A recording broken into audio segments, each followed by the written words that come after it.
Before we dive into this incredible tale of hidden identities and galactic politics, drop a quick hi in the comments. It helps YouTube share these stories with more sci-fi fans like us. And trust me, you're going to want everyone to see what happens when terrorists mistake the most dangerous nobody in the galaxy for easy prey.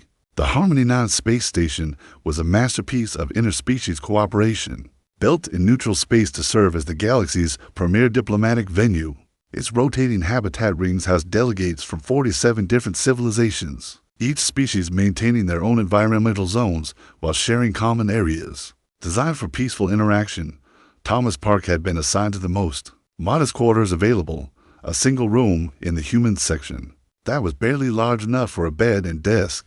As Earth's junior trade attaché, he was the lowest-ranking human delegate at the most important diplomatic summit in galactic history. The Galactic Commerce Accords would reshape trade relationships across known space, determining which species prospered and which remained economic backwaters. Earth, unfortunately, appeared destined for the latter category. Park called Ambassador Sarah Chan from across the human delegation's briefing room. "I need those shipping manifests organized by sector and cross-referenced with the Altarian proposals." Thomas nodded quietly and gathered the data tablets without comment.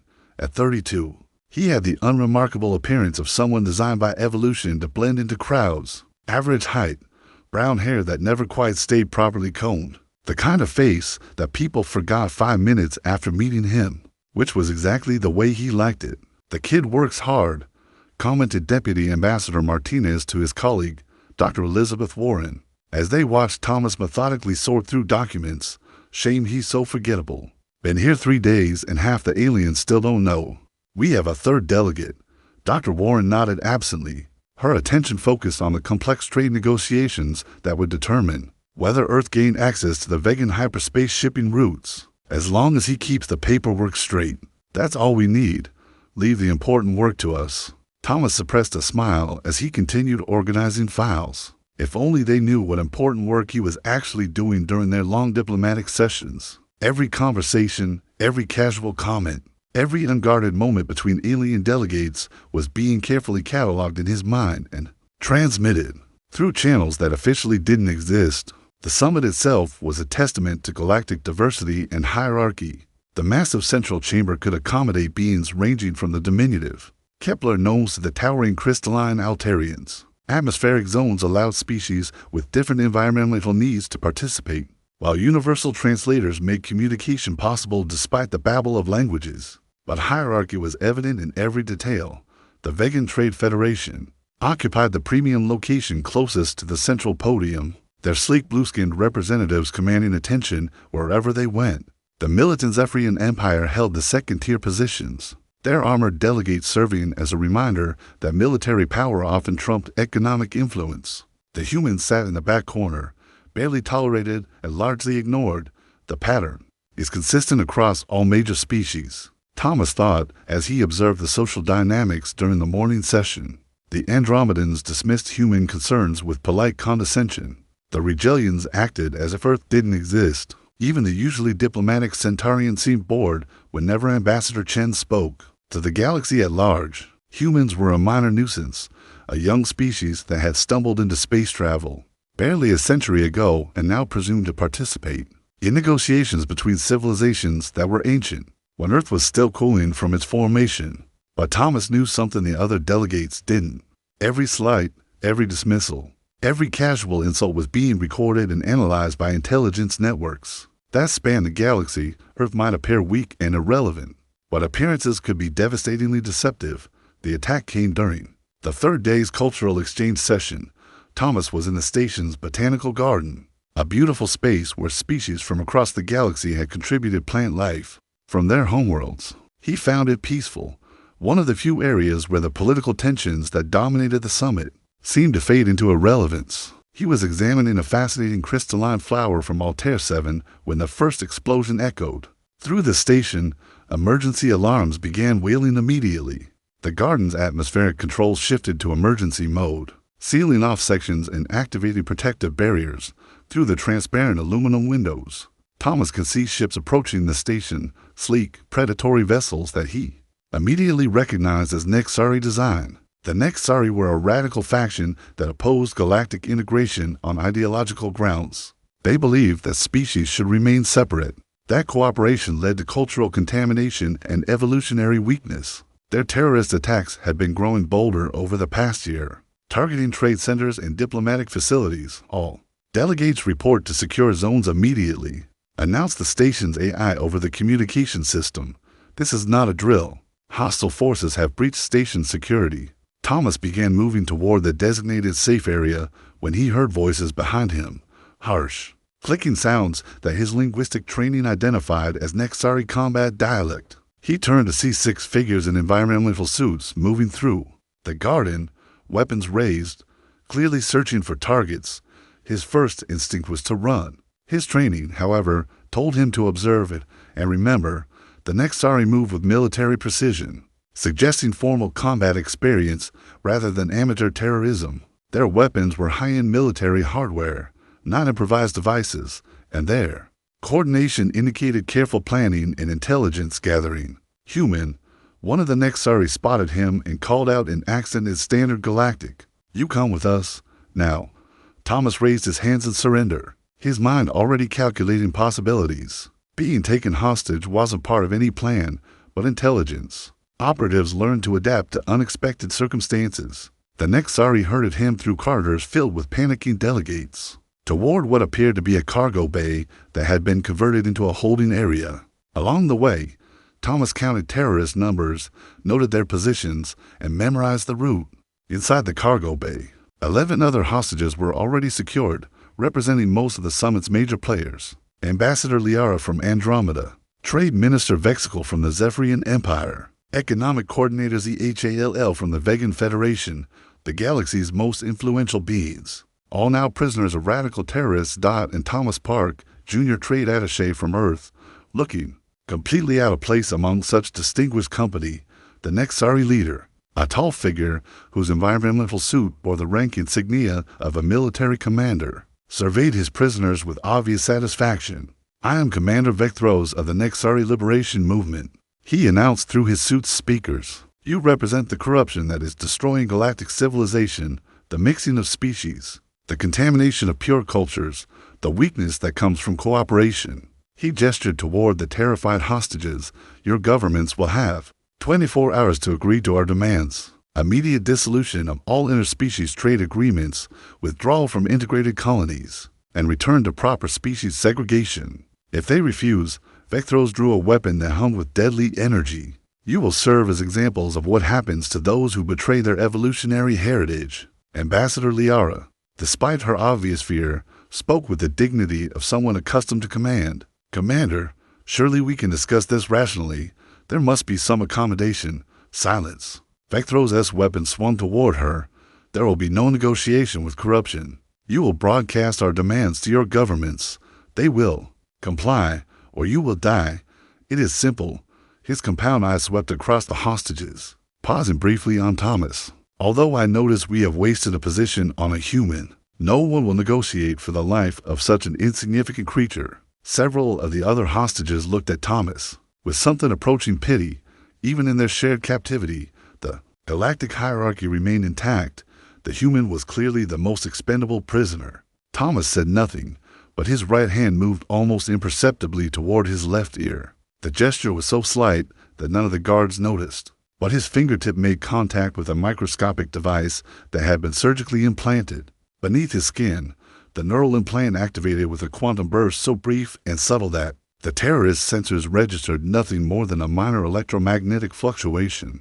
But somewhere in the depths of space, that signal was received, decoded, and forwarded through channels that existed in the deepest levels of military classification. Thomas Park might appear to be nobody special, but his emergency beacon had just informed the galaxy's most dangerous military force that someone had made a very serious mistake. The first official response to the hostage crisis came from the Vegan Trade Federation, whose representative held an emergency press conference 6 hours after the attack.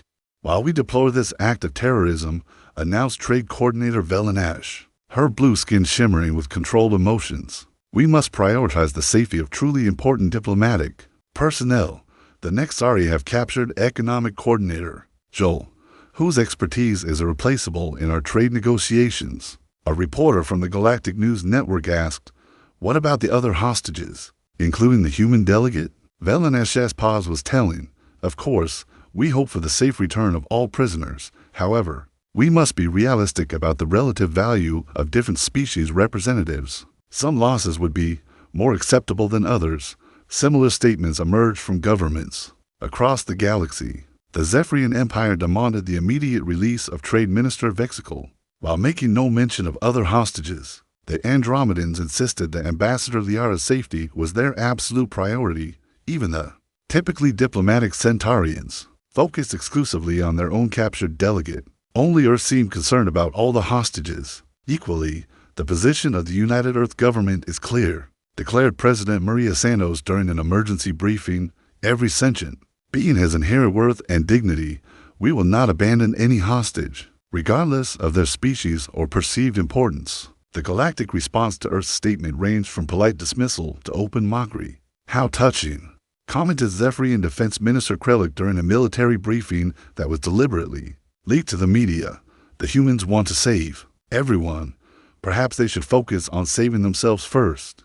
On Harmony 9, the human delegation found itself completely isolated. Ambassador Chen's attempts to coordinate a unified response were met with condescending rejection from every other species. "Sarah," said Andromedan Ambassador Liara's deputy, Velter, during a private meeting, "you must understand the reality of the situation. We have limited negotiating capital with these terrorists.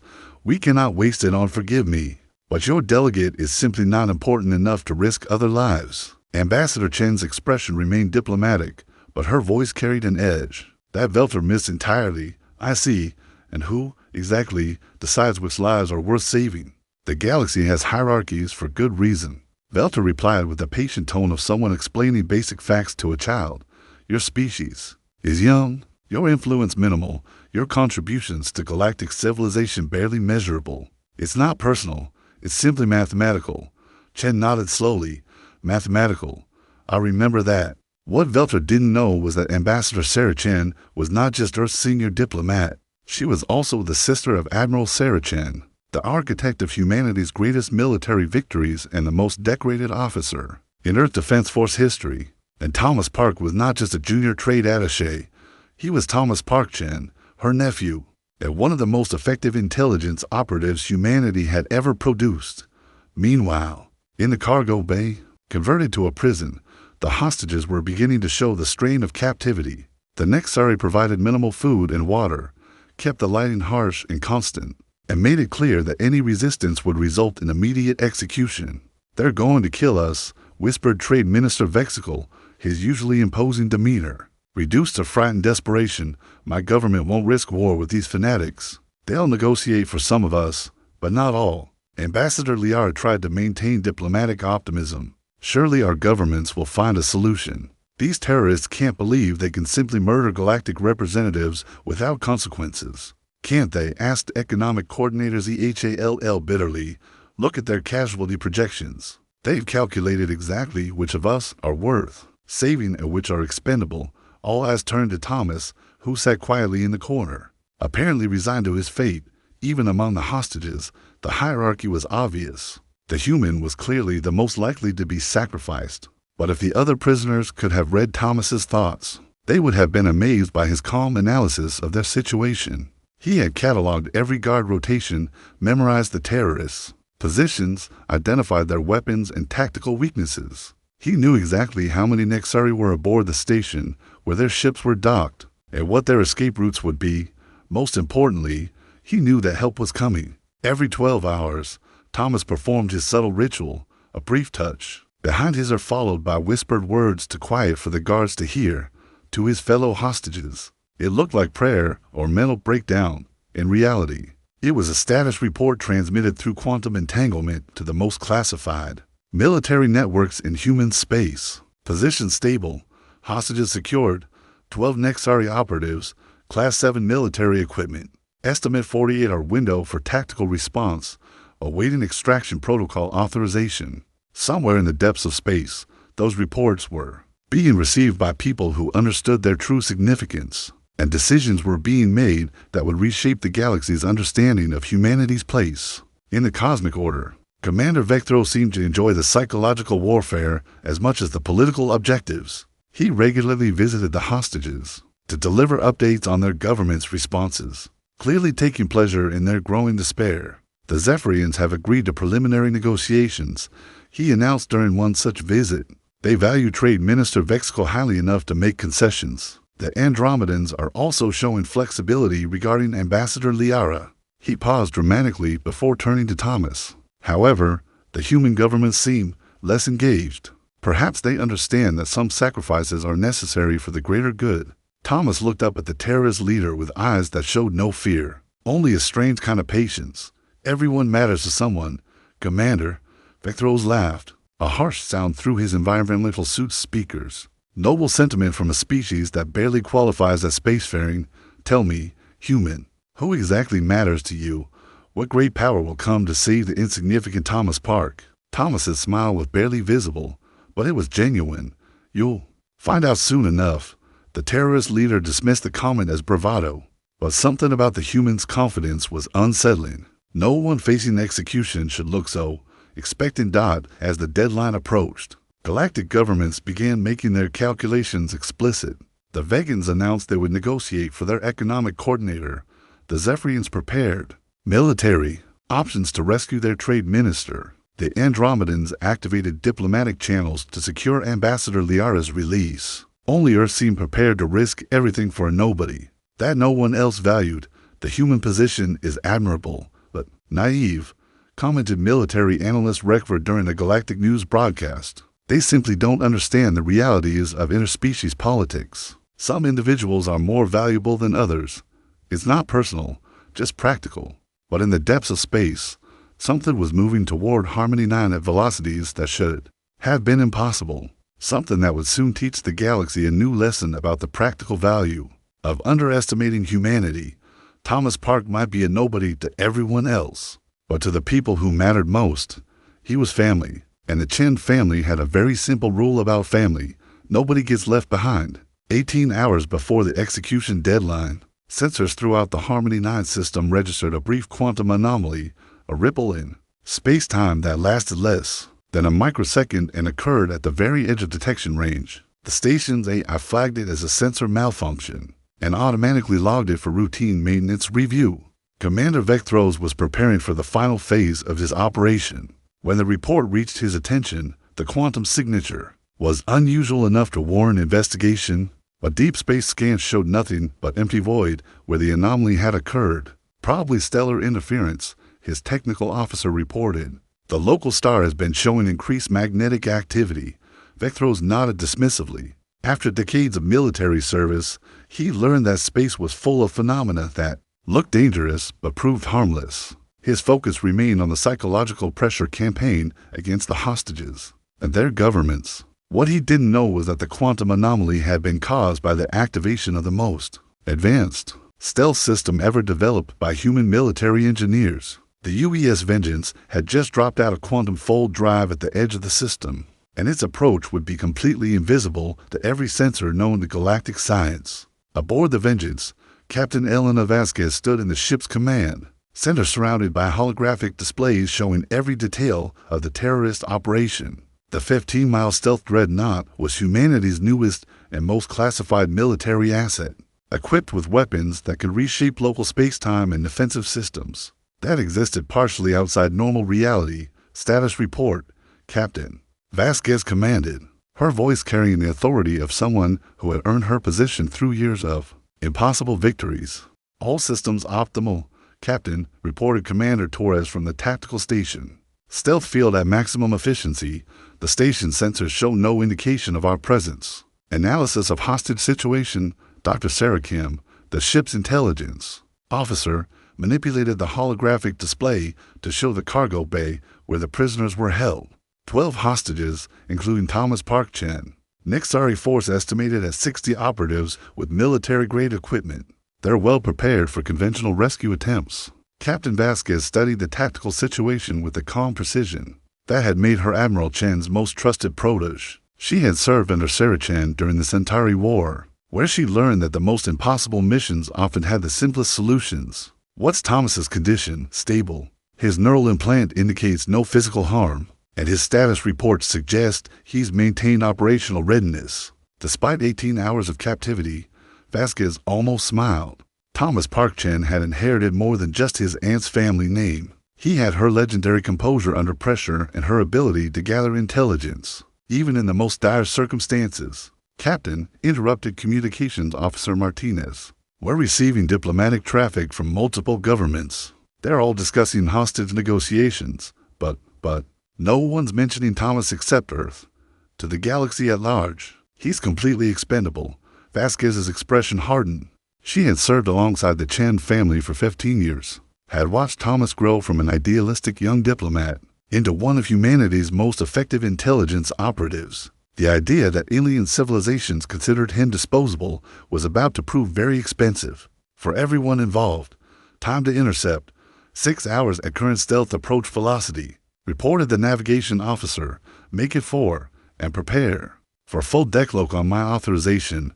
Throughout the ship, 50,000 crew members began final preparations for an operation that would be studied in military academies for generations. The Vengeance was not just a warship, it was a statement of human capability, built in secret over 15 years using technology that pushed the boundaries of known physics. Its weapons could delete matter from existence. Its defenses could redirect energy into parallel dimensions. Its sensors could detect individual atomic signatures across interstellar distances. And its crew was composed entirely of volunteers who had sworn an oath that no human would ever be abandoned, regardless of political convenience. Back on Harmony 9, Thomas was maintaining his cover while conducting the most important intelligence operation of his career. Every conversation between the Nexari revealed details about their organization, funding sources, and long-term objectives. The information would be invaluable for counterterrorism operations across the galaxy, but his primary focus remained on keeping his fellow hostages alive until extraction became possible.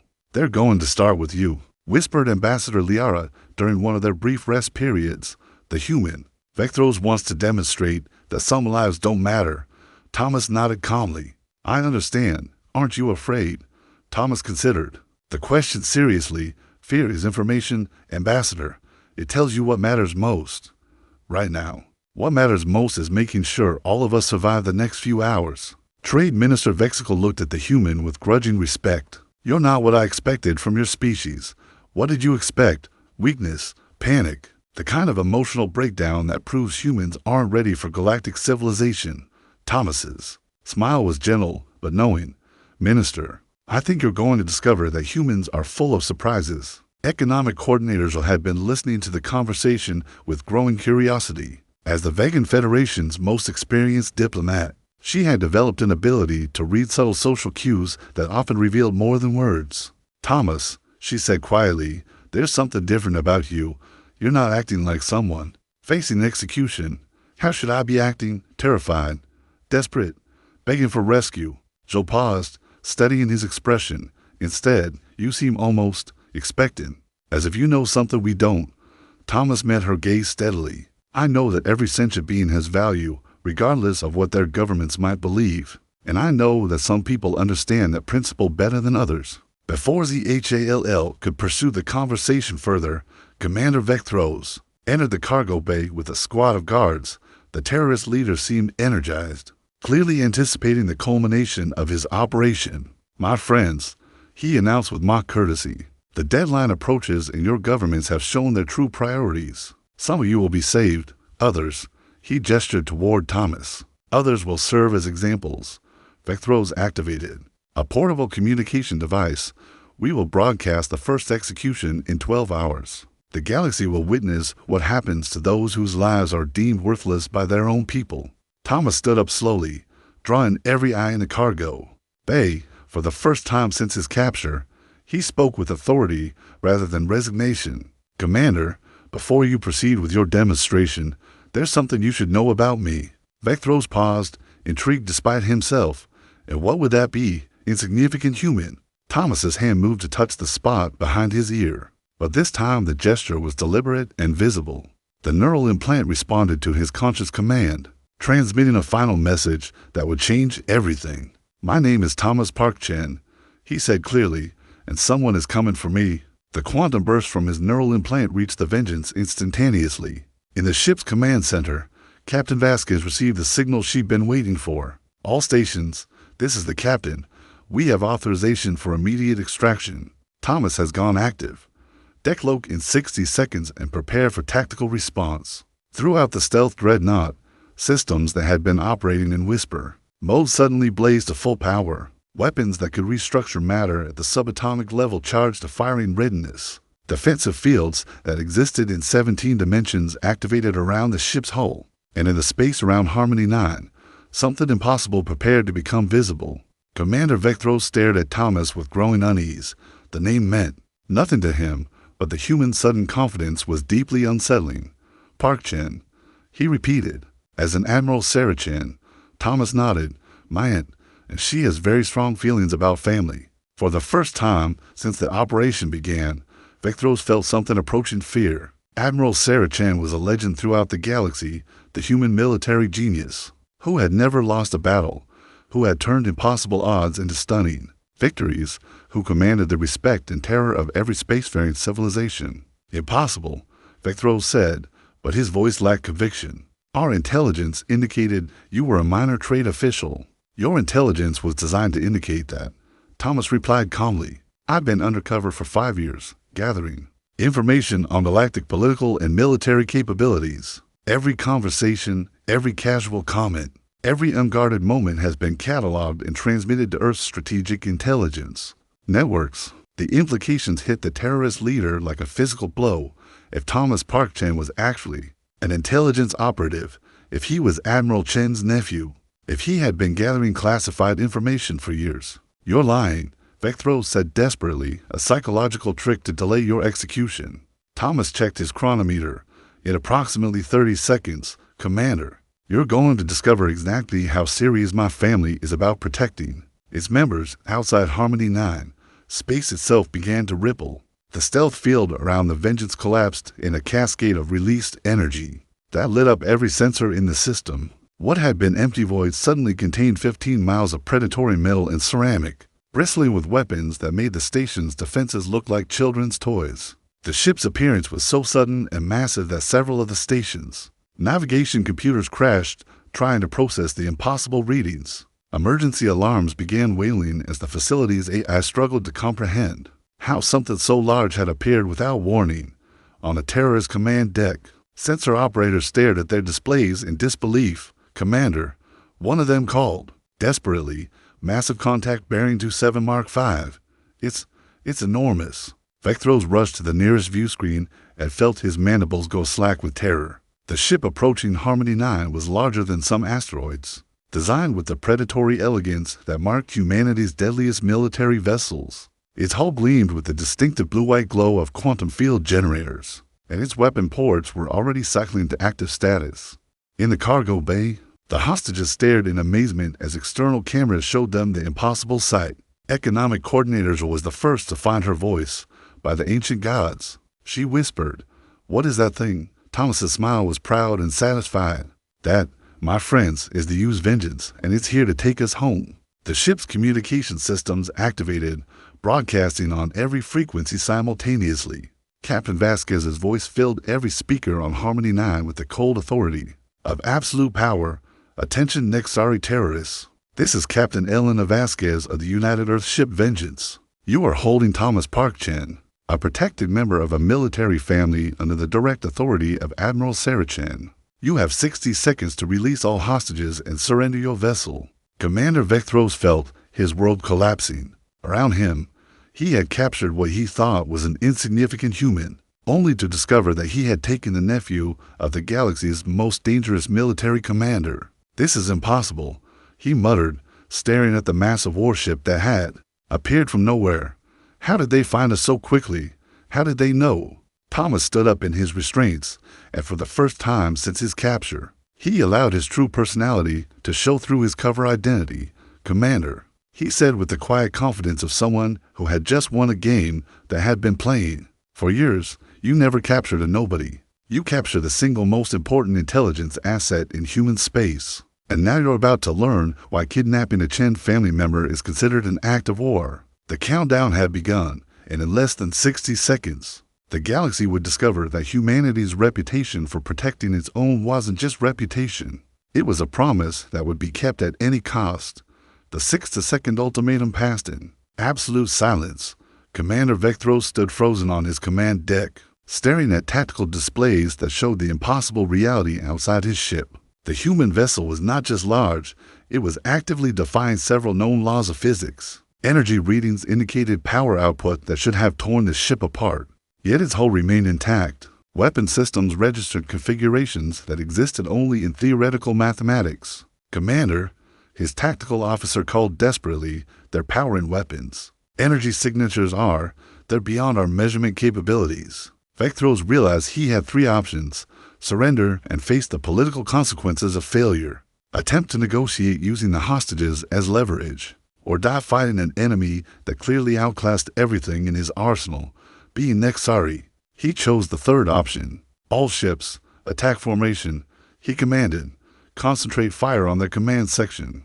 They may be large, but they're still just one vessel against our entire fleet, 12 Nexari ships, built for speed and stealth rather than heavy combat, emerged from their hiding positions around Harmony 9 and opened fire simultaneously. Plasma cannons, quantum torpedoes, and particle beam weapons converged on the Vengeance in a display of firepower that could have reduced a small moon to cosmic dust. The energy barrage struck the human ship's defensive screens and simply stopped. Not absorbed, not deflected, but frozen in place as if time itself had been suspended around the vessel.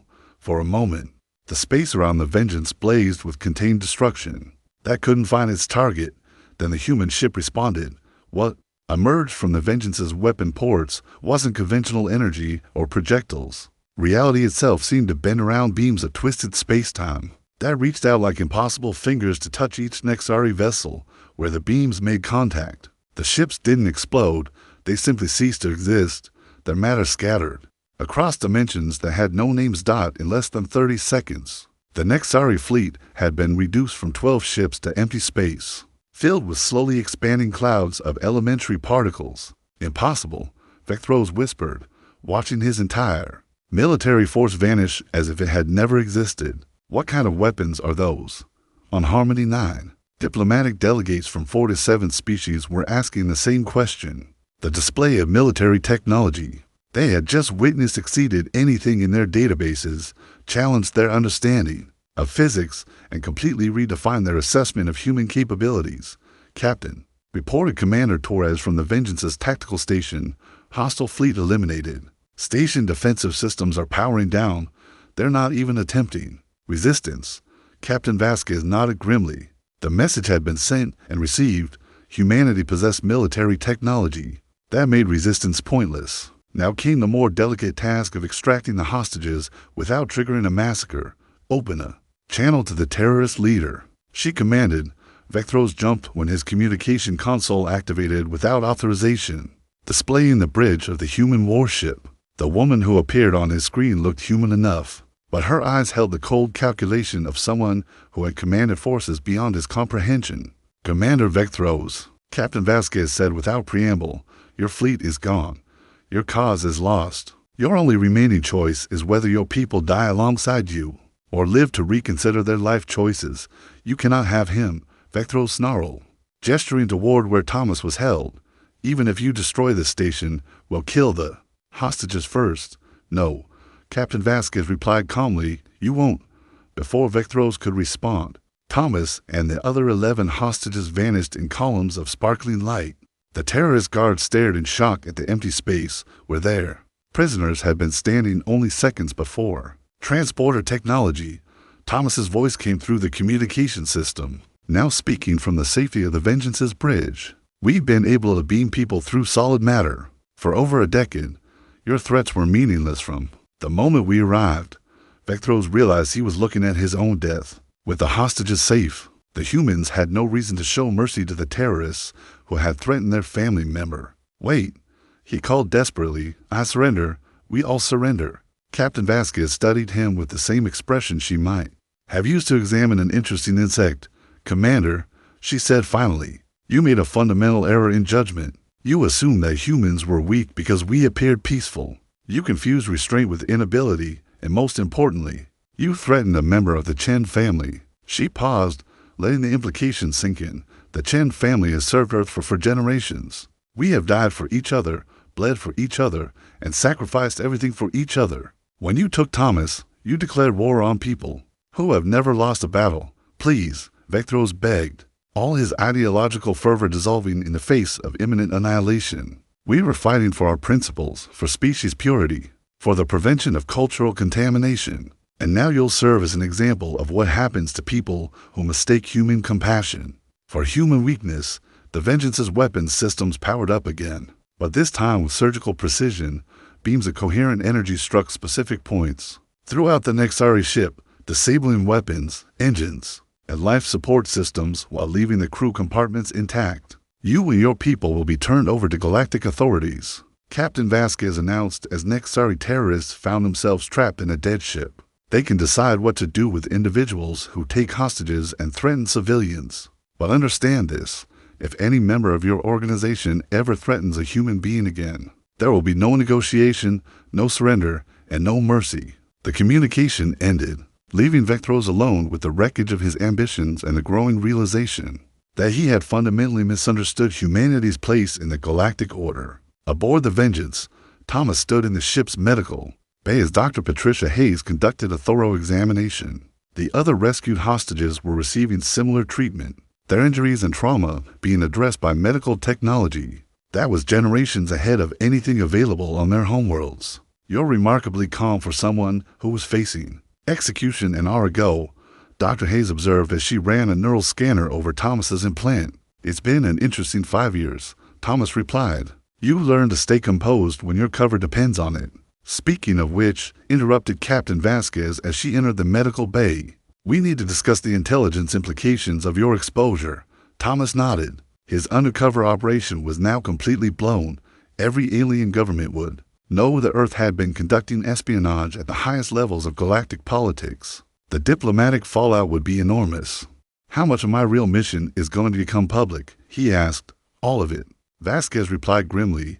The hostage crisis was broadcast across the galaxy. Every species now knows that Thomas Park Chen is Admiral Chen's nephew and has been gathering intelligence for 5 years. Your cover is permanently blown. Thomas absorbed this information with the same calm he'd shown throughout his captivity. What are the strategic implications? Complete realignment of galactic power structures, Vasquez said bluntly. Every government is reassessing their relationship with Earth based on what they've learned today. Some are terrified, others are impressed. Most are asking themselves what else we've been hiding. Dr. Hayes completed her scans and stepped back. You're in perfect health, considering.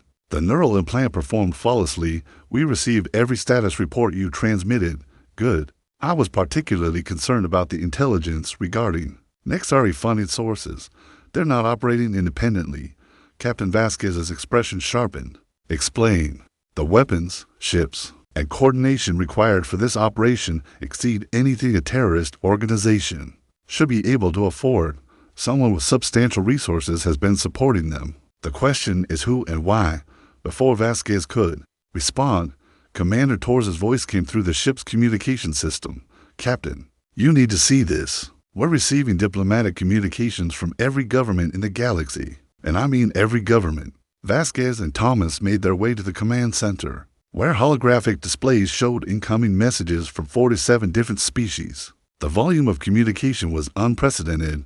Normally, diplomatic channels moved with glacial slowness, but the rescue operation had triggered an avalanche of political activity. Analysis, Vasquez requested. Mixed reactions, Torres reported. The Andromedans are requesting immediate meetings to discuss enhanced cooperation. The Vegans want to renegotiate all existing trade agreements.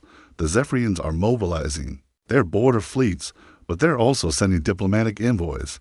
And the others panic, mostly. They're all trying to figure out what other capabilities we've been hiding and how to position them. Cells in the new galactic order.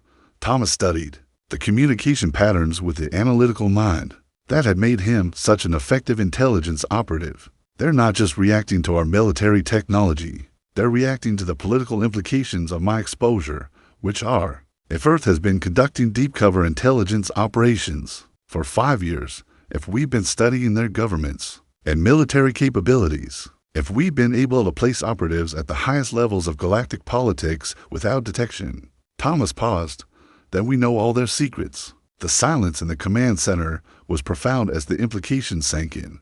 Thomas hadn't just been observing alien cultures, he had been documenting their weaknesses, analyzing their decision-making processes, and mapping their strategic capabilities. Every government is wondering what we know about them, Vasquez realized, and what we might do with that information. Exactly, the power dynamic has completely shifted. They can no longer treat Earth as a minor player because they know we've been studying them while they ignored us. Captain Vasquez activated the ship's strategic planning system, displaying a three-dimensional map of galactic political relationships. The web of alliances, trade agreements, and territorial disputes that had remained stable for decades was already beginning to shift. As species reassessed their positions, "What's our next move?" she asked. Thomas considered the question carefully. His 5 years of careful observation had given him insights into galactic politics that no human had ever possessed. But using that knowledge would require navigating diplomatic waters that had suddenly become much more treacherous.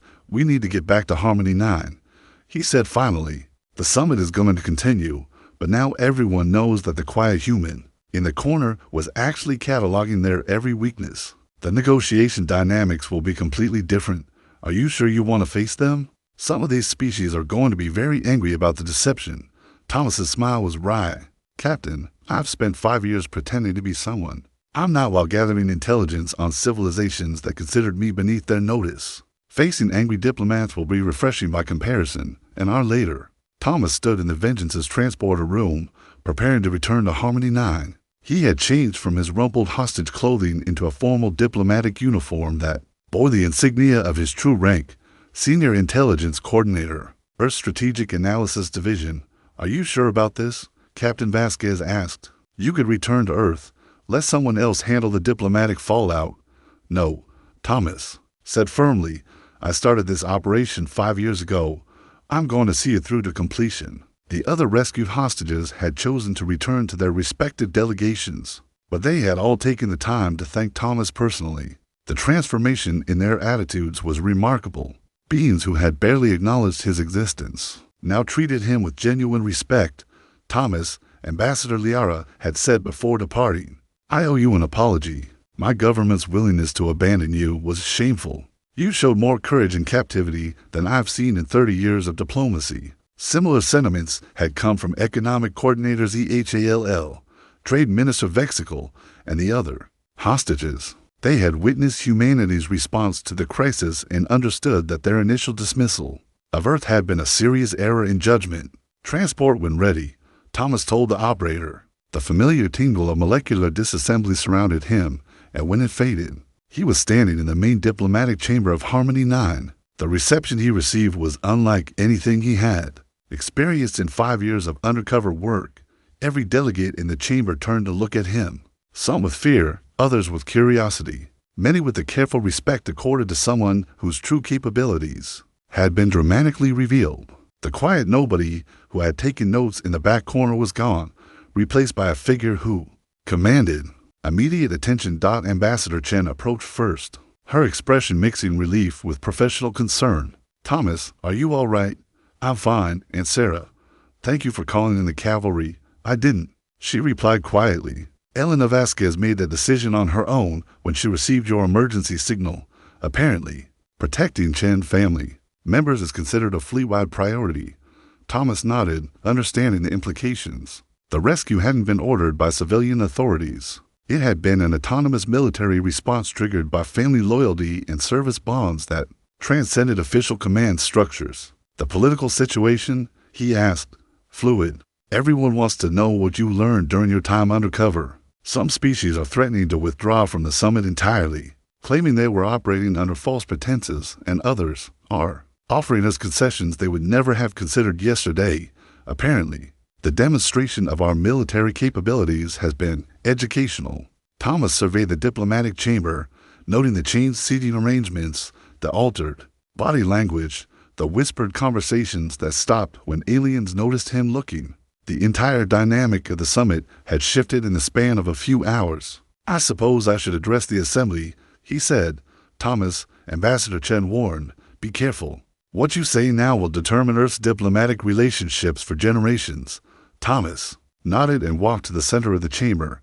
When he reached the speaking podium, the room fell completely silent. 47 species waited to hear from the human who had fooled them all. "Honored delegates," Thomas began, his voice carrying clearly through the chamber's acoustic system. "5 years ago, I came to this galaxy as a junior diplomatic officer with a simple mission: to learn how interspecies politics actually function, rather than how our textbooks claim they should function." He paused, letting his words register with beings who were still adjusting to his transformed identity. "What I learned was that the galaxy operates on assumptions about which species matter, which cultures deserve respect, which civilizations have the right to participate in important decisions. For 5 years, I was the beneficiary of your assumption that humans were too insignificant to notice or worry about." Several delegates shifted uncomfortably in their seats. "I cataloged every slight, every dismissal, every casual indication that my species was considered irrelevant to galactic civilization. I documented the power structures that determine which voices are heard and which are ignored. And I transmitted all of this information to Earth's strategic intelligence networks." Trade Coordinator Velenash of the Vegan Federation stood up, her blue skin flushed with anger. "Are you confessing to 5 years of espionage?" Thomas met her gaze steadily. "I'm confessing to 5 years of paying attention. Every word I recorded was spoken in public forums. Every observation I made was based on openly displayed behavior. Every analysis I transmitted was derived from information that you freely shared in my presence. Because we thought you were unimportant." "Exactly," Thomas replied calmly. "You revealed your true attitudes and capabilities because you assumed I didn't matter. That assumption was your choice, not my deception." Ambassador Liara rose from her seat, her expression thoughtful. "What happens now? What does Earth intend to do with the intelligence you've gathered?" Thomas considered his response carefully. The next few minutes would determine whether the summit continued or collapsed, whether Earth's relationships with other species improved or deteriorated into permanent hostility. Earth intends to use that intelligence to ensure that no species, including our own, is ever again dismissed as insignificant. He said finally, "We've learned which civilizations value cooperation and which prefer dominance. We know which governments can be trusted and which require careful monitoring. Most importantly, we understand how the galaxy actually works rather than how it claims to work." And prompted Economic Coordinator ZHALL, "and we intend to change it." The chamber erupted in shocked murmurs and hurried conversations. Thomas waited for quiet before continuing. "For too long, galactic civilization has operated on the principle that might makes right, that older civilizations deserve more respect than younger ones, that some species are inherently more valuable than others. Earth rejects those principles completely." He activated a holographic display showing the military demonstration that had occurred outside the station. "Today you saw what happens when Earth's family is threatened. What you haven't seen is what happens when Earth's principles are challenged. We will use our capabilities to ensure that every sentient being has the right to participate in galactic civilization as an equal, regardless of their species' age, military power, or economic influence."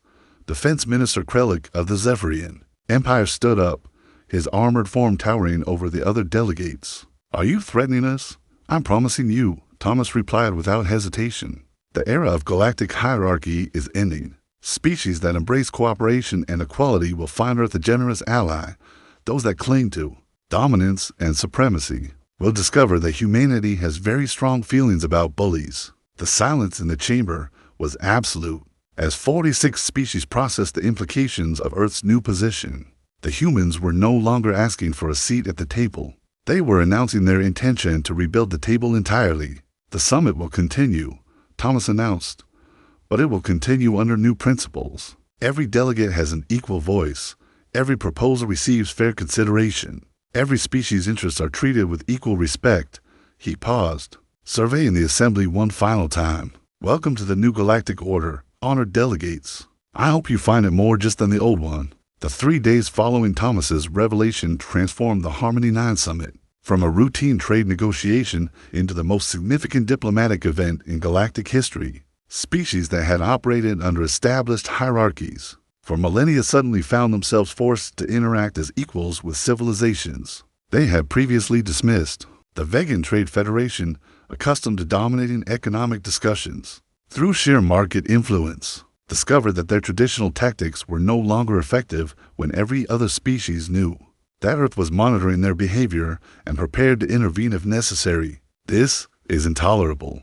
Trade Coordinator Velenash complained during a private meeting with her senior staff. We cannot negotiate effectively when the humans are sitting there cataloging our every weakness. What choice do we have? Her deputy replied grimly. They've demonstrated military capabilities that exceed our entire defense fleet. And if they've been studying us for 5 years, they know exactly how to hurt us economically, politically, and militarily. Velenash finished. We're negotiating from a position of complete vulnerability. Similar conversations were taking place throughout the diplomatic quarters, as species struggled to adapt to a reality where Earth held comprehensive intelligence on their capabilities and weaknesses. The Zephyrian Empire, accustomed to using military intimidation as a negotiating tool, found their strategies completely neutralized by the knowledge that humanity possessed weapons that could delete matter from existence. Our tactical analyses are meaningless, reported Defense Minister Krellick to Emperor Vexthal via secure communication. Every military advantage we thought we possessed has been negated by superior human technology. What about our intelligence on Earth's capabilities? Worthless. Everything we thought we knew was carefully managed as information. They've been appearing weak while developing weapons that defy known physics. Emperor Vexthal absorbed this information with the cold calculation that had maintained Zephyrian power for 8 centuries. Then we adapt. If we cannot dominate the humans, we must find ways to benefit from alliance with them. But the most dramatic changes were occurring among the species that had been relegated to minor status in the previous galactic hierarchy. The Kepler gnomes, typically ignored due to their small physical stature, suddenly found their technological innovations receiving serious consideration. The Centaurian collective, whose consensus-based decision-making had been dismissed as inefficient, discovered that their approach aligned perfectly with Earth's egalitarian principles. It's remarkable, observed Dr. Elizabeth Warren during a private briefing with the human delegation. Species we barely noticed before are emerging as significant players. The entire balance of galactic politics is shifting. Ambassador Chen nodded, studying reports from across the diplomatic community. Thomas's exposure has done more to level the playing field than a century of traditional diplomacy could have accomplished. What about the negative reactions? Several species are talking about withdrawing from the summit entirely. Let them, Thomas interjected as he joined the conversation. He looked remarkably composed for someone who had fundamentally altered galactic civilization. In the span of a week, species that can't adapt to treating others as equals aren't the kind of partners we want. Anyway, but the economic implications will be significant, Thomas agreed, but not necessarily negative. The species that are embracing the new paradigm represent enormous untapped potential. We're talking about civilizations that have been marginalized for centuries suddenly having the opportunity to contribute their full capabilities to galactic development. He activated a holographic display showing preliminary analysis of potential partnerships. Under the new diplomatic framework, the Kepler gnomes have developed quantum computation techniques that are centuries ahead of anything we've seen. The Centaurians have perfected sustainable resource management on a planetary scale. The Regelians have biological technologies that could revolutionize medicine across dozens of species. Ambassador Chen studied the data with growing interest. These capabilities were always available. They were always there, Thomas confirmed. But the old hierarchy meant that minor species were never given serious consideration. Their innovations were dismissed, their proposals ignored, their potential wasted. And now we have the opportunity to build a galactic civilization based on cooperation rather than domination. It won't be easy. Centuries of established patterns don't change overnight, but the foundation has been laid. The proof of Thomas's analysis came during the 4th day of renewed negotiations. A joint proposal emerged from an unlikely coalition of previously marginalized species, offering technological and resource-sharing agreements that would benefit every participant while strengthening overall galactic stability. The Kepler quantum computation networks would be integrated with Centaurian resource management systems. Regelian biological technologies would be shared with species facing medical challenges. Human military protection would be available to any civilization that embraced the cooperative framework. It's elegant, admitted Trade Coordinator Velenash during the public presentation of the proposal. Her initial hostility toward the new order had gradually given way to grudging respect, as she realized the economic benefits of genuine cooperation, far more comprehensive than anything achieved under the old system. Even Defense Minister Krellick found himself impressed by the strategic implications. A cooperative defense network would be far more effective than the current patchwork of individual military forces, and with human capabilities backing the system, no species would dare threaten any member of the alliance. Thomas completed mutual protection backed by overwhelming force, but applied only in defense of cooperative principles. The transformation wasn't without its challenges. Several species initially attempted to manipulate the new system, testing whether Earth's commitment to equality was genuine or merely another form of domination disguised as idealism. The next sorry incident had provided a clear demonstration of what happened to those who threatened Earth's people. But what about less direct challenges? What about species that paid lip service to cooperation while secretly undermining the new order? The answer came when the Altarian Confederation attempted to use their advanced communication networks to spread disinformation about human intentions, hoping to fracture the emerging cooperative alliance before it could stabilize. Thomas's response was swift and surgical. Within hours, Earth's intelligence networks had identified the source of the disinformation campaign, traced its funding mechanisms, and documented its objectives. The evidence was presented to the full assembly without commentary or threat. The choice is yours, Thomas told the Altarian delegation simply, cooperation or isolation. But understand that deception and manipulation are not compatible with the principles we're building here. The Altarians chose cooperation, so did every other species that tested Earth's resolve, because the alternative, isolation from the most dynamic coalition in galactic history, was simply too costly to contemplate. By the end of the second week, 43 of the original 47 species had signed preliminary agreements to participate in what was being called the Cooperative Development Framework. The 4 holdouts, civilizations too committed to traditional hierarchies to adapt, found themselves increasingly isolated as trade relationships and technological exchanges shifted toward the cooperative model. We fundamentally altered the structure of galactic civilization, Dr. Warren observed during the human delegation's final briefing. The question is whether these changes will be sustainable once the immediate pressure of our military demonstration fades. Thomas considered this concern seriously. The sustainability will depend on whether the benefits of cooperation prove superior to the benefits of domination. If the new system produces better outcomes for more species, it will endure. If it doesn't, it will collapse back into the old patterns, Ambassador Chen finished, which is why our commitment to these principles must be absolute. We can't use our advantages to dominate others without destroying everything we built. Agreed. Earth's role must be that of a guardian and facilitator, not a ruler. We ensure that the cooperative framework remains functional and protected from those who would exploit or destroy it. But we cannot and must not become the galactic hegemon. The final day of the summit was marked by ceremonies that would have been impossible under the old order. Representatives from species that had barely acknowledged each other's existence signed agreements for joint research projects, shared defense arrangements, and cultural exchange programs. Thomas stood at the center of it all, no longer the invisible note-taker he had pretended to be, but the architect of a new form of galactic civilization. The transformation was remarkable. In less than 3 weeks, he had gone from being dismissed as insignificant to being recognized as one of the most influential figures in known space. But perhaps the most significant change was in how he saw himself. For 5 years, he had lived a double life, maintaining a careful balance between his true identity and his cover persona. Now, for the first time, he could be completely himself. Thomas Park Chen, nephew of Admiral Sarah Chen, intelligence, operative, diplomat, and catalyst for galactic transformation. Any regrets? Ambassador Chen asked as they prepared to return to Earth for debriefings and strategic planning. Thomas looked out at the diplomatic chamber, where species that had never before treated each other as equals were now working together to solve mutual challenges. None, he said simply. This is what I always hoped diplomacy could accomplish. It just took a different approach than anyone expected. And the personal cost? 5 years of deception, relationships built on false pretenses, friendships that may never recover from the revelation of your true identity.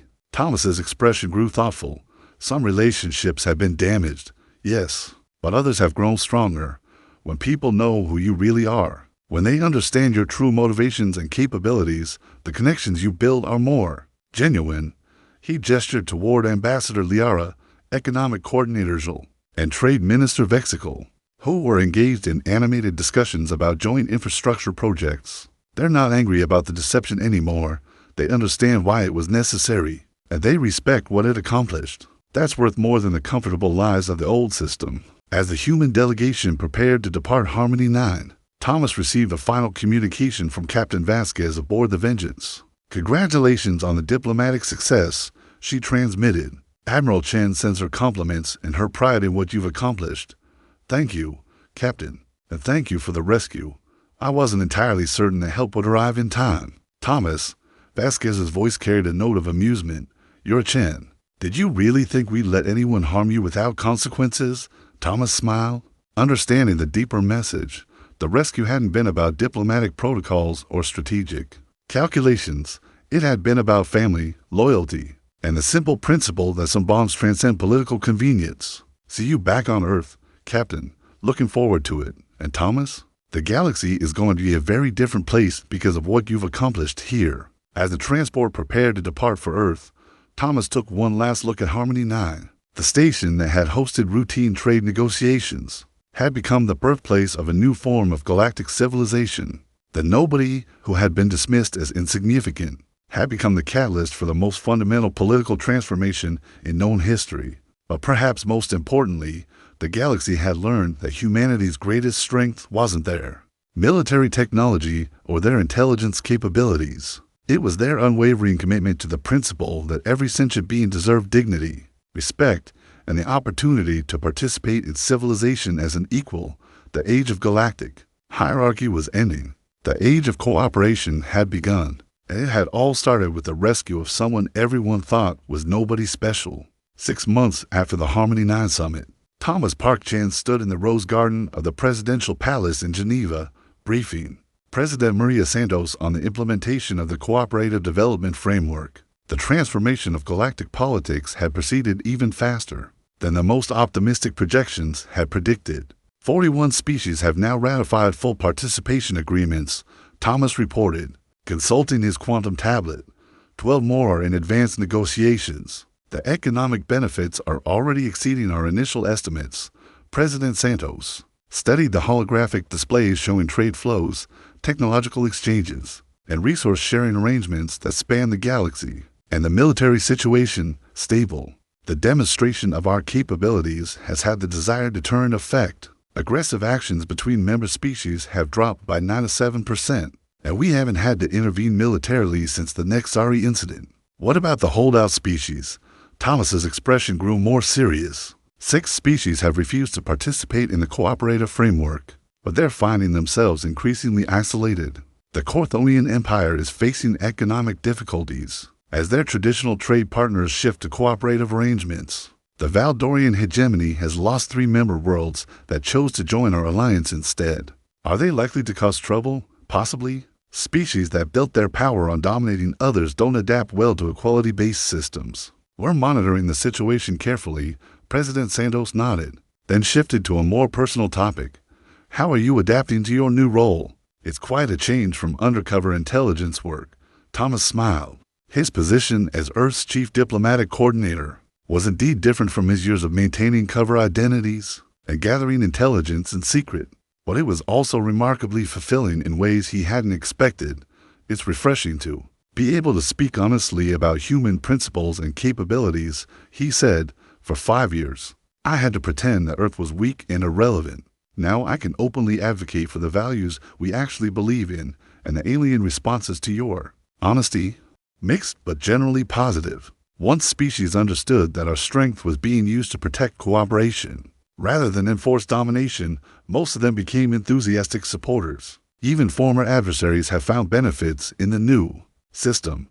Thomas activated a holographic display showing the transformed diplomatic landscape. Trade routes that had been controlled by dominant species were now open to all cooperative participants. Research projects that had been limited to advanced civilizations now included contributions from across the galaxy. Defense arrangements that had previously created rigid alliance blocks had been replaced by flexible mutual protection agreements. The Kepler gnomes are probably the best example, Thomas continued. For centuries, they were dismissed as a minor species because of their small physical stature, but their quantum computation research has revolutionized communication and navigation across half the galaxy. Under the old system, that potential was completely wasted, and under the new system, they're equal partners in 13 major research initiatives and have defense agreements with 27 species. More importantly, they're finally being recognized for their actual capabilities, rather than their physical appearance. President Santos was quiet for a moment, processing the implications of the galactic transformation that had been triggered by one man's rescue from terrorist captivity. Thomas, do you think these changes are permanent, or will the galaxy eventually revert to the old patterns of hierarchy and dominance? It was a question Thomas had been contemplating since the first cooperative agreements had been signed. I think it depends on whether we can prove that cooperation produces better outcomes than competition. If the new system creates more prosperity, more security, and more opportunities for individual species to flourish, it will endure, and if it doesn't, then we'll have to find ways to improve it. The alternative, returning to a system where species are valued based on military power and economic influence, rather than their contributions to galactic civilization, is unacceptable. Thomas paused, considering the deeper philosophical implications of Earth's new role. President Santos, for the first time in galactic history, we have the opportunity to build a civilization based on principles rather than power. It's an enormous responsibility, but also an incredible opportunity. What kind of legacy do you think this will create? Thomas looked up at the stars beginning to appear in the evening sky, each one representing solar systems where species were learning to cooperate as equals, rather than compete for dominance. I hope it will be remembered as the moment when galactic civilization chose to become worthy of the intelligence that created it, when we stopped accepting that might makes right and started building something better. A soft chime from Thomas's communication device interrupted their conversation. The incoming message was marked with the highest priority classification and bore the seal of Admiral Saracen. Thomas, his aunt's voice came through clearly. We have a situation developing in the Outer Rim. 3 of the holdout species are forming a military alliance and making threatening gestures toward cooperative framework members. I need you to join the strategic planning session immediately.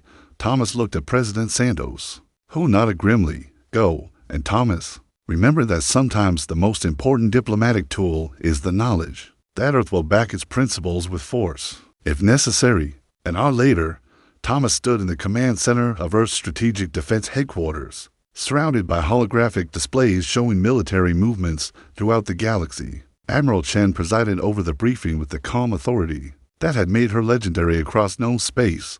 The Corthonian Empire, Valdorian hegemony, and Nexari remnants have formed what they're calling the Traditional Order Alliance, she reported. Their stated objective is to restore proper species hierarchy and eliminate what they consider the corrupting influence of human egalitarianism. Thomas studied the tactical displays showing the Alliance's military capabilities. Assessment: individually, each species poses a minimal threat to our cooperative framework members, but combined, they could cause significant damage to worlds that lack strong defenses. What are they demanding? Admiral Chen activated a communication recording. The speaker was Emperor Corthon VII, whose species had dominated 3 star systems through military conquest for over 5 centuries. The human corruption of natural order ends now. His translated voice declared, species will return to their proper positions in the galactic hierarchy, or they will face the consequences of their unnatural associations. Thomas absorbed the implications. They're not just opposing the cooperative framework, they're demanding that we abandon our principles entirely. Correct, and they're prepared to use force to achieve their objectives. Recommendations? Admiral Chen's smile was sharp as a blade. We remind them why challenging human principles is considered a fatal error in judgment. Thomas considered the options. Military intervention would be swift and decisive. Earth's technological advantages were overwhelming, but it would also set a precedent that could undermine the cooperative nature of the framework they had worked so hard to establish. What if we offer them one final opportunity to reconsider their position? He suggested. Full diplomatic immunity, safe conduct to neutral territory, and the chance to witness a demonstration of what they're actually challenging. You want to show them our capabilities before they force us to use them? I want to give them the opportunity to make an informed decision about whether species hierarchy is worth dying for. Admiral Chen nodded slowly. The approach was consistent with Earth's commitment to avoiding unnecessary violence while making it clear that principled stands would be defended with absolute determination. Very well. But Thomas, if they refuse the offer, if they insist on threatening cooperative framework members, then we do what we've always done when bullies threaten our friends, Thomas replied.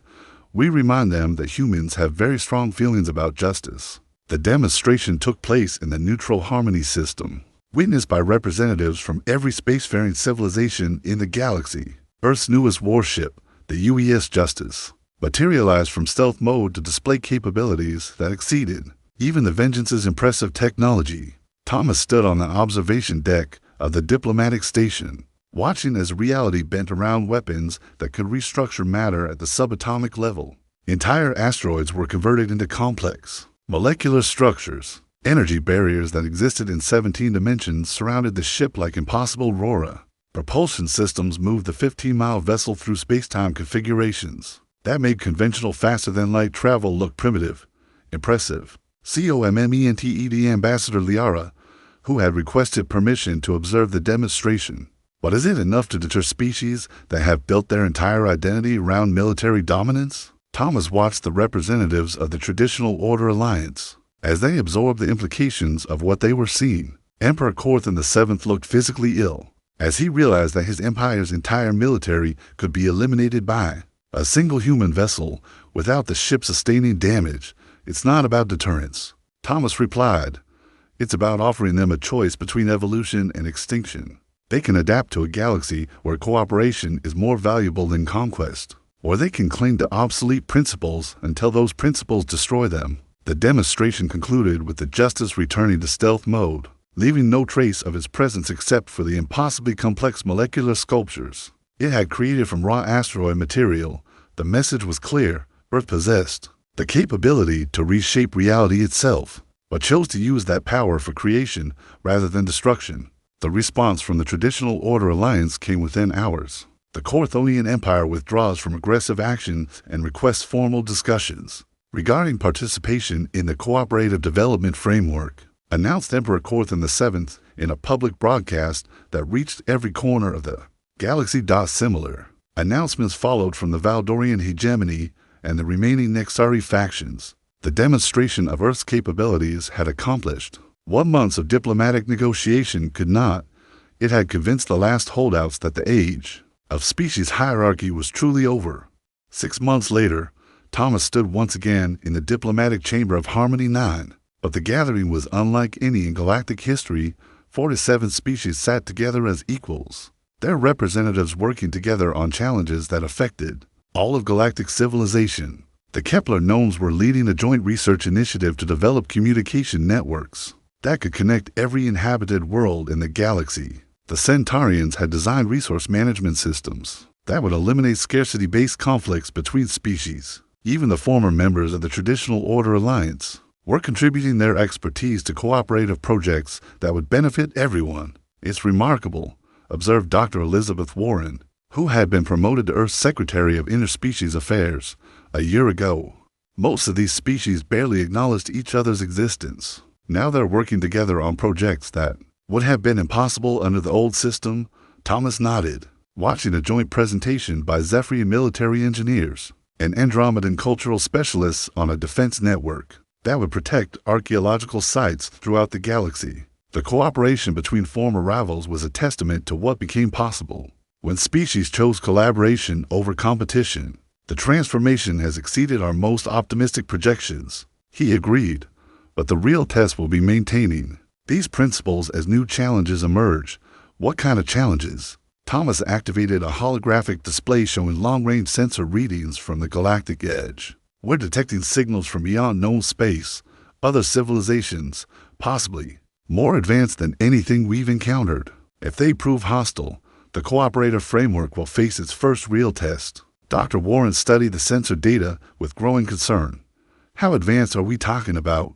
Unknown, but if they're significantly more powerful than our current capabilities, we'll need every species working together to meet the challenge. Thomas paused, contemplating the irony of the situation. A year ago, the galaxy was divided into competing factions that could barely cooperate on trade agreements. Now we may need that same cooperation to ensure our survival. And if these new civilizations prove peaceful, then we'll have the opportunity to extend the cooperative framework beyond our current galaxy, to build something truly unprecedented in the history of intelligence in the universe. As the session concluded and delegates began departing for their respective homeworlds, Thomas received a private communication from Admiral Chen.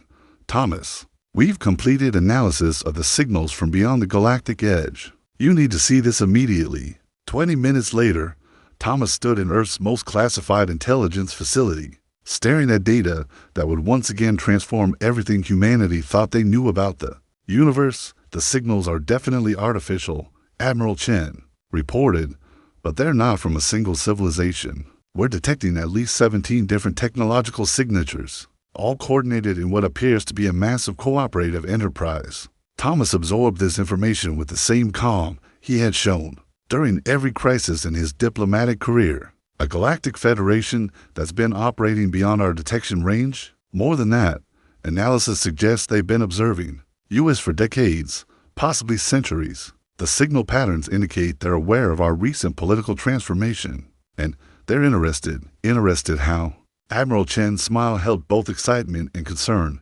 They're requesting formal diplomatic contact. It appears that our cooperative framework has attracted the attention of civilizations that have been waiting for our galaxy to evolve beyond competition and conflict. Thomas felt the familiar thrill of facing the unknown, the challenge of representing humanity and their allied species in negotiations that could determine the future of galactic civilization. When do we meet them? Next month. And Thomas, you're Earth's primary representative for the contact. Congratulations, you're about to become the first human ambassador to intergalactic civilization. As Thomas left the intelligence facility and walked through the streets of Geneva, he reflected on the extraordinary journey that had brought him to this moment. A year ago, he had been a nobody that no one valued. Now he was preparing to represent an entire galaxy in negotiations with civilizations that span the universe. But perhaps the most remarkable transformation wasn't in his circumstances, but in the galaxy itself. The universe that had once dismissed entire species as insignificant had learned to value every form of intelligence, every unique perspective, every contribution that sentient beings could make to the greater whole. The nobody had become somebody.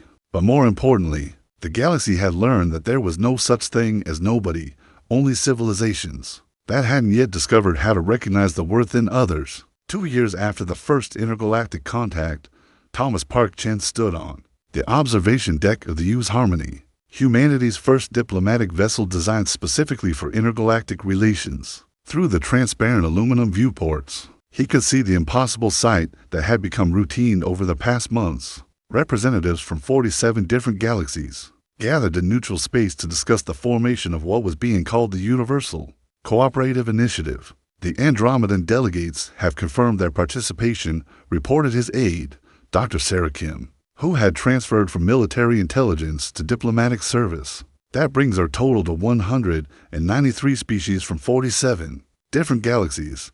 Thomas nodded, reviewing the briefing materials for the day's negotiations. Each species represented unique solutions to universal challenges: energy production, resource distribution, communication across impossible distances. The fundamental questions of how intelligence could cooperate on a cosmic scale. Any word from the observers? The observers were the mysterious civilization that had first contacted Earth's cooperative framework. After millennia of watching younger species destroy themselves through competition and conflict, they had been amazed to discover a galaxy that had chosen cooperation over domination. They're pleased with our progress, Dr. Kim reported. Apparently, our galaxy's transformation has inspired similar changes in 12 other regions of space. The cooperative model is spreading faster than anyone anticipated. Thomas smiled, remembering the terrorists who had dismissed him as insignificant too. Years earlier, Commander Vectros had believed that some beings mattered more than others, that hierarchies were natural and unchangeable. He had been wrong on a scale that encompassed the entire universe.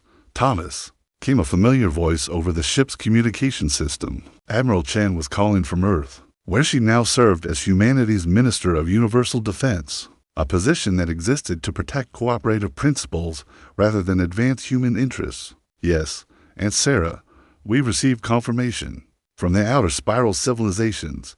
They want to join the Universal Initiative. That's 49 galaxies now committed to cooperative development. Thomas absorbed this news with satisfaction when he had first been captured by Nexari terrorists. The goal had been simply to survive long enough for rescue. Now, that same rescue had triggered a transformation that was reshaping intelligence throughout the universe. Any concerns from Earth's government?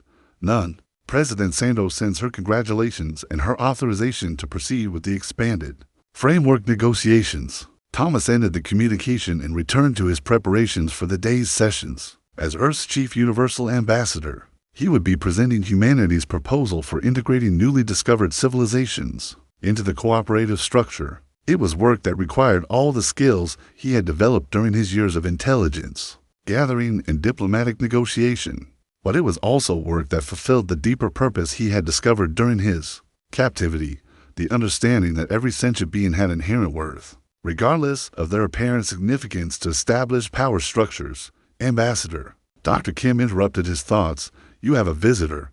Thomas looked up to see Ambassador Liara entering his office. The Andromedan diplomat had become one of his closest colleagues during the transformation of galactic politics, and her presence usually indicated important developments. Liara, what brings you to the Harmony? A personal question. Actually, the Observer delegation has requested a private meeting with you specifically. They want to discuss something they call the next phase of universal development. Thomas felt the familiar thrill of facing the unknown. Throughout his career, from intelligence operative to diplomatic coordinator to universal ambassador, he had learned that the most significant opportunities often came disguised as simple conversations. What do they want to discuss?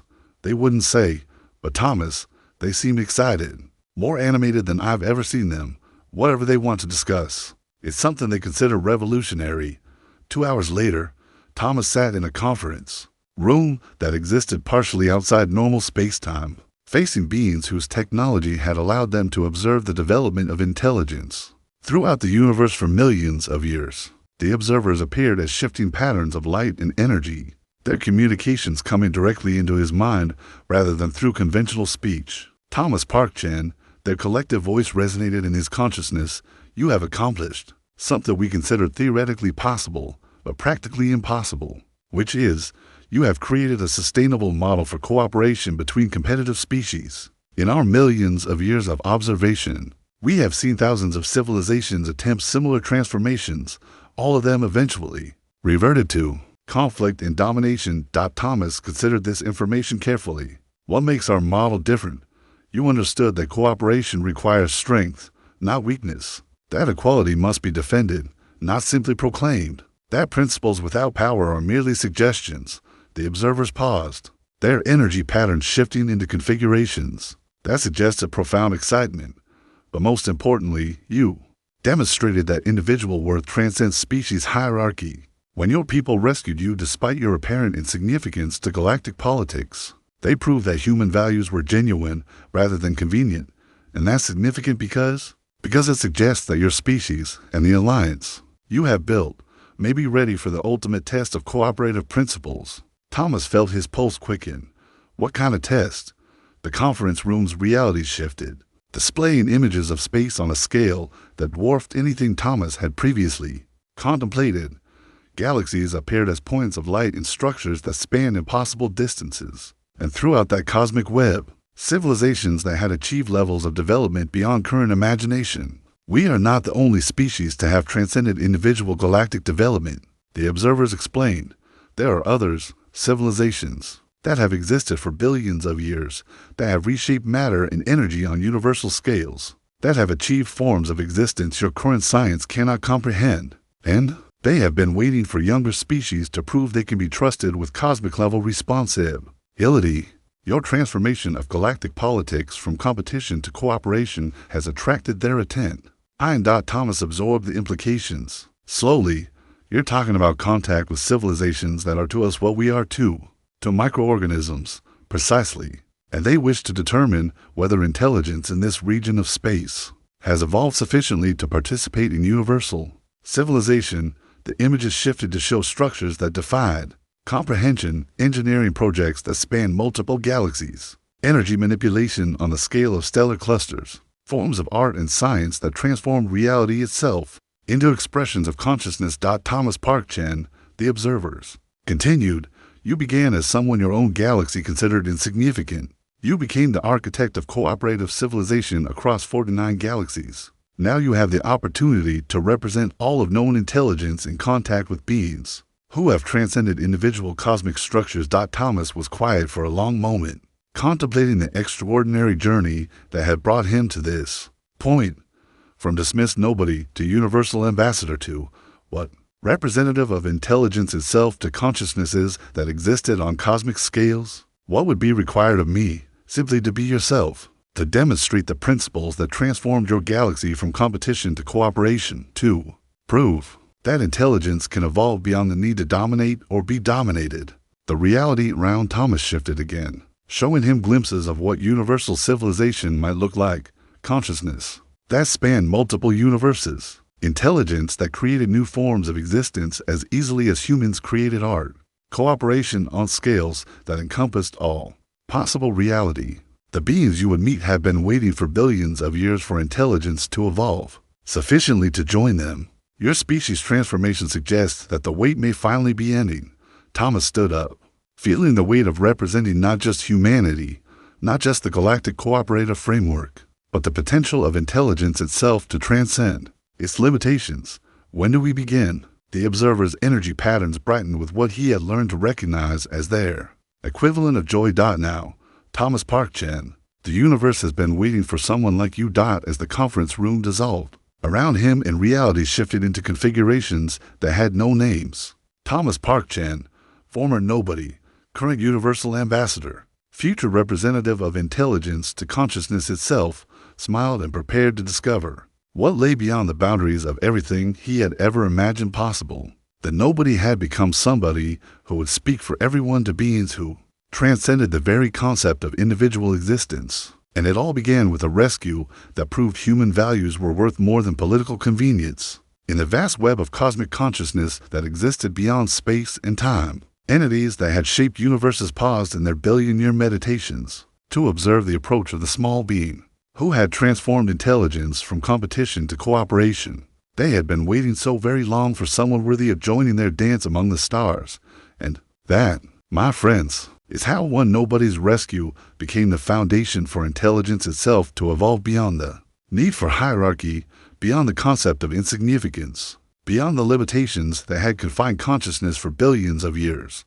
What did you think of Thomas's journey from dismissed attaché to universal ambassador? The way one family's loyalty triggered a transformation that reached across multiple galaxies? Drop your thoughts in the comments below. I love hearing how these stories of hidden worth and cosmic consequence resonate with fellow sci-fi fans. If you enjoyed this epic tale of how the least important person in the room became the bridge between galaxies, hit that like button and make sure you're subscribed for more stories that explore what happens when we recognize the true potential in every being we meet. And check out the next video I've chosen for you, another tale of humanity proving that appearance can be deceiving and that true strength often comes from the most unexpected places. Until next time, remember, in the cosmic dance of intelligence, there are no small parts, only beings who haven't yet discovered their true significance.